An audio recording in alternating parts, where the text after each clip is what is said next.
Hello, everybody. Welcome to our show. Welcome to The Phoenix is Rising, a new show brought to you by Om Prakash Humor and Practical Spirituality.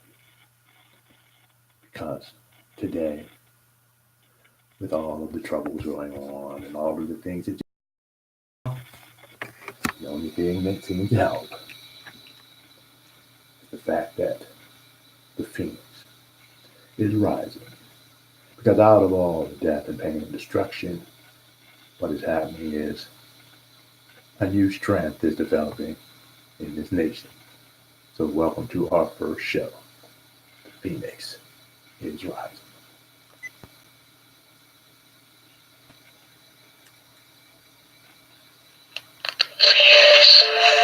It's rising.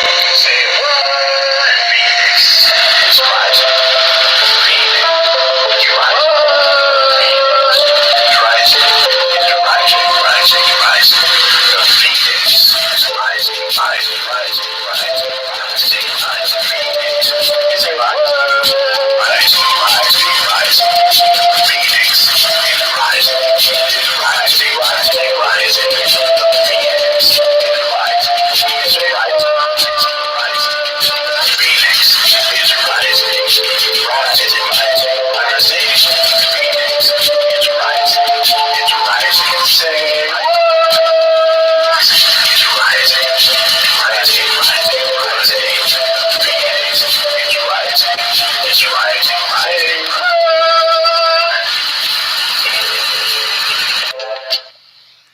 And so welcome to our show once again. Today we talk about current events in a way that they don't talk about them in the news media. They don't talk about them in mainstream news media anyway. Sometimes you can find these things on alternative media, alternative news, but they always try to say that those are pretty bad because they're not telling the truth. When in actuality, those shows are usually putting up what they're reading right on the screen so you can see it and speaking the truth very openly and truthfully. For today on this show, we plan to speak the truth too about the many things that are going on, about the many great things that our government's doing today. One of them being trying to build a big wall between Mexico and the United States. And this wall, you see, is supposed to save us from all of these people from South America who are just rushing to get into the United States, where we have almost 50% of the people living near the poverty level, where 80% of the people in this country could not handle a job or a tragedy that is where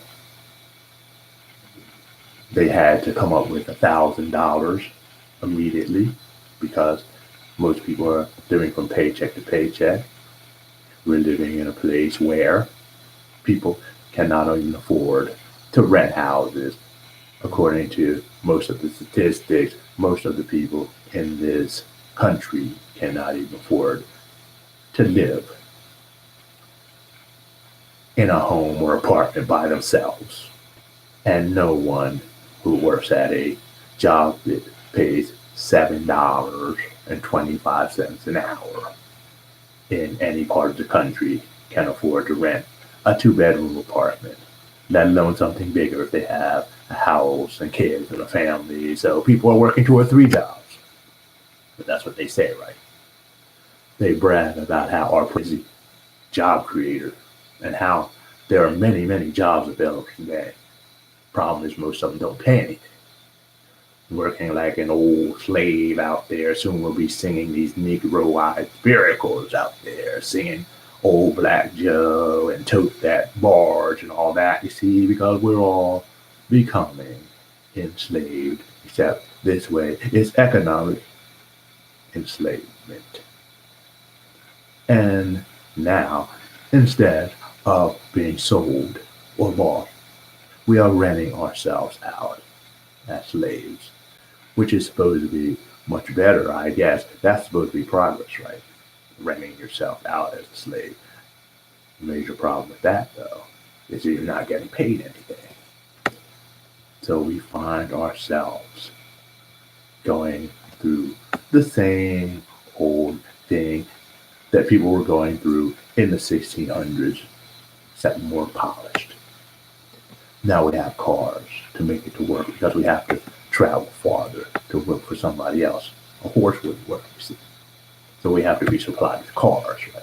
We have to have enough food to stay healthy so that we can help increase the domestic spending, domestic capacity, so that we can make money for other people. The truth is, though, that we need to be making money for ourselves. We need to be supplying places for our community to get together and come together and to work together. What we need is a internal spiritual community revolution. That's what we need. That causes us to build self-sufficiency, turning many of our backyards into gardens where we volunteer to work there and grow our own food so we don't need the government to do it. Because the problem we see is that the government is not working for us anymore. That's the truth. They get all dressed up and they come in and they march around. Then they get mad and they pretend like they're all upset if somebody uses the wrong type of word or the wrong phrase or makes a mistake.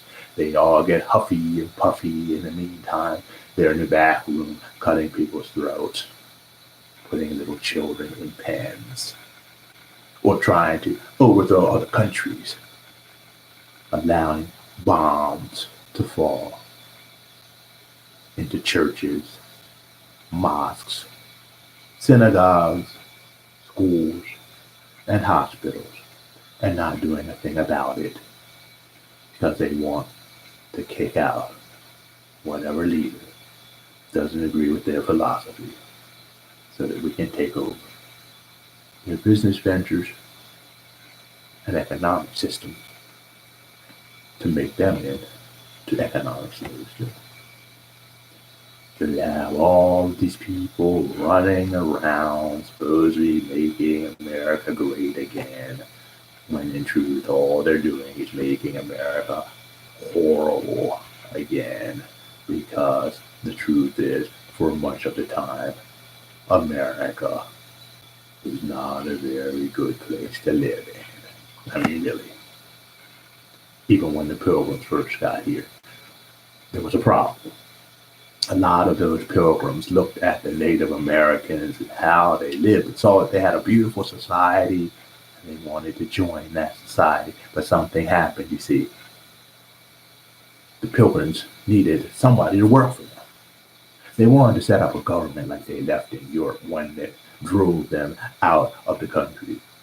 So they had to keep their people in the structure. They had to keep their people as mules and workhorses in order to build this new structure. And these weren't black people, these were white people, you see, because they always treat poor white people as mules or as some type of work instrument until they find other people. In this case, they hadn't found anyone who they could kidnap and enslave yet, so they were still abusing the white people during that time. So they made it against the law for them to go out and join the Native American tribes because they would be free and they wouldn't have to do the work. They would support what back then was the 1%. And so they made it illegal for any of the Native American people to come into the city, and illegal for the white people to go join the Native American tribes. After that, a big war broke out. And it was funny because the Native American people said, you know, we can kill all the people that they have, and that doesn't matter. But what matters is if we start burning down their houses and their buildings, destroying their material things. It hurts them because they love material things more than their own people. I want you to think about that if you have a brain and you're a thinking person.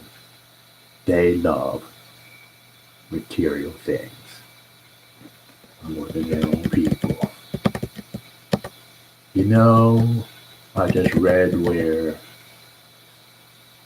the budget for the military that has been offered is $777 billion. It has gone up by $77 billion. And this has been cleared by the Republicans and the Democrats. But we can't afford colleges, we can't afford schools, you know. Homelessness could be obliterated with $20 billion a year. We could have a basic income where everybody could receive money and live a decent life for about, what, 100 billion, 200 billion.